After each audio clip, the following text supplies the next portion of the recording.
Novemba 13 mwaka 1985 ulitokea mlipuko wa volkano wa Nevado de Luz nchini Colombia.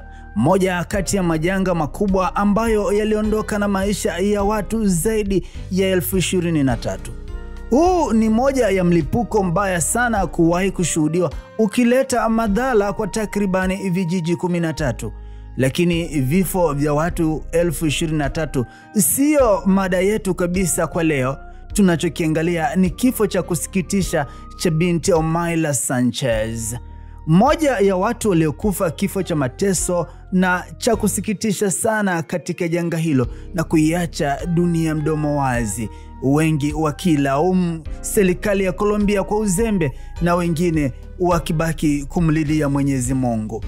Omaila Sanchez alikuwa ni binti wa miaka 13 katika mwaka huo wa 1985, wakati ambapo mlipuko wa Nevado de Luz unatokea huko Colombia.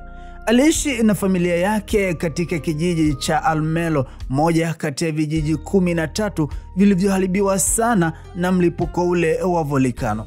Baada ya mlipuko kutokea na kudhuru vijiji vya jirani, kabla ya madhara hayajafikia kijijini kwao, Omaila alikuwa ndani amekaa pamoja na baba na shangazi yake, mithili ya watu waliokata tamaa na wasiojua nini wafanye wala nini watende. Maporomoko ya sehemu kubwa ya udongo yaliyosababishwa na mlipuko yalikumba na kuiangusha nyumba yao wakiwa ndani. Omaila Sanchez alifanikiwa kujiokoa, lakini baba na shangazi yake walifariki pale pale. Vikosi vya uokoaji vilifika katika eneo la nyumba ya kina Omaila Sanchez, huku yeye akiwa amenasa katikati ya kilichoonekana kama kidimbwi kidogo cha maji tu, lakini kutoka hapo ikawa shughuli bini kimbembe. Kwa nini juhudi za uokoaji ziligonga mwamba kwa binti Omaila Sanchez? Juhudi za kutaka kumwokoa zilifanyika, lakini haikuwezekana kwa sababu ilionekana miguu yake imenasa katika paa la nyumba yao iliyokuwa imeanguka. Walijaribu kusafisha, lakini kuanzia maeneo ya kiunoni kuja juu hakukuwa na kizuizi kilichomkwamisha wala tatizo lililokuwa likionekana kwamba linaweza likamzuia. Tatizo lilikuwa huku chini katika miguu yake, ndio bado alikuwa akishikiliwa sana. Walijaribu kumvuta, lakini waligundua zoezi la kumchomoa alipo haliwezi kufanikiwa bila kumkata miguu yake. Inasikitisha. Ngoma ikawa ngumu kwa waokoaji na waligundua miguu ya Omaila ilikuwa imenasa katika kifusi cha matofali, huku chini yake ukiwepo mwili wa shangazi yake. Halikuwa zoezi rahisi kumtoa, na lilikuwa zoezi lisilowezekana kumtoa bila kumkata miguu. Moyo wake wa kiujasiri ukazidi kuwapa nguvu waokoaji, wakabaki kupambana kwa nguvu zote. Lakini pamoja na kuwa katika hali mbaya na yenye kuleta majonzi, mara zote Omaila alikuwa katika hali ya furaha na hakuwa kwenye kukata tamaa. Alikuwa akimwimbia mwandishi wa habari wa Ujerumani Santa Maria aliyekuwa anafanya kazi ya kujitolea katika tukio hilo. Alikuwa anaomba pipi, soda na chakula. Kubwa zaidi, alikubali kufanyiwa mahojiano katika hali yake, japo alikuwa anaogopa na alikuwa analia na kusali wakati mwingine. Mateso aliyopitia yalikuwa hayana mfano kwa mtoto wa miaka 13.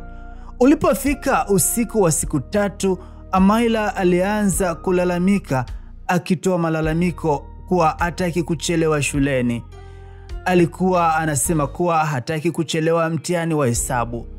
Jinsi muda ulivyokwenda ndivyo alizidi kudhoofika mwili wake, ukizingatia hapa tayari alikuwa na majeraha kadhaa katika mwili wake. Rangi ya macho yake yalianza kubadilika na kuwa nyeusi iliyokoza, huku uso wake ukivimba sana na mikono yake ikibadilika rangi ikawa na weupe fulani, mithili ya kuwa mtu aliyechemshwa kwa muda mrefu, ama mithili ya kuwa imechemshwa kwa muda mrefu mikono yake hiyo. Amaila alikuwa anapitia wakati mgumu sana, huku juhudi za kumwokoa na kuwa karibu naye zikiendelea. Wakati waokoaji wakiwa bado wanajitahidi kutafuta namna ya kumnusuru maisha yake, muda fulani akiwa katika hatua za mwisho, aliwaomba waokoaji wampishe kwa sababu alitaka kupumzika. Walimwachia muda kidogo, lakini waliporudi na kujaribu tena kumtoa, walibaini mara hii miguu yake ilizidi kumezwa na kizuizi kilichomnasa.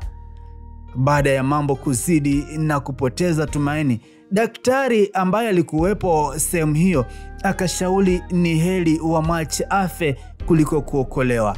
Na hii ndo ile hatua ya mwisho kabisa ambayo hata ukiwa na mgonjwa, daktari anabaki kuwapa matumaini tu akisema, basi tusubirieni tuone Mwenyezi Mungu atatenda nini. Amaila Sanchez alikuwa ni kama amepigishwa magoti na hali ilikuwa ni mbaya sana. Na kukosekana kwa vifaa na madawa salama ya kumkata miguu yake ili waweze kumtoa pale ilikuwa ni sababu iliyofanya madaktari washauriane kwamba uokoaji huu ulikuwa ni mgumu. Na kisha wakakubaliana kuwa itakuwa ni busara sana kama wakimuacha pale ili apumzike kwa amani. Baada ya kuteseka kwa masaa 60, siku ya 3 asubuhi majira ya saa 5:05, Amaila Sanchez alifariki dunia kwa kile kinachotajwa kuwa ni kuathirika kwa vidonda sugu alivyovipata katika ajali hiyo. Frank Fontaya ni mpiga picha ambaye alichukua baadhi ya picha za Amaila Sanchez alipokuwa katika hatua za mwisho za uhai wake, ambazo aliziita The Agony of Amaila Sanchez, jina hilo likiwa na maana masumbuko, mateso, machungu ya Amaila Sanchez. Katika mahojiano yake, Fontaya alisema, nilifika eneo la tukio takribani jioni ya saa 3 baada ya mlipuko. Nilikuwa na mkulima ambaye alinipa habari za huyu binti aliyehitaji msaada. Alinichukua mpaka alipokuwa. Alikuwa anaangalia, analia, ila alikuwa angali anajitambua kwa wakati ule. Kulikuwa na watu wachache eneo lile na baadhi ya waokoaji wakimsaidia na watu wengine wa maeneo ya jirani.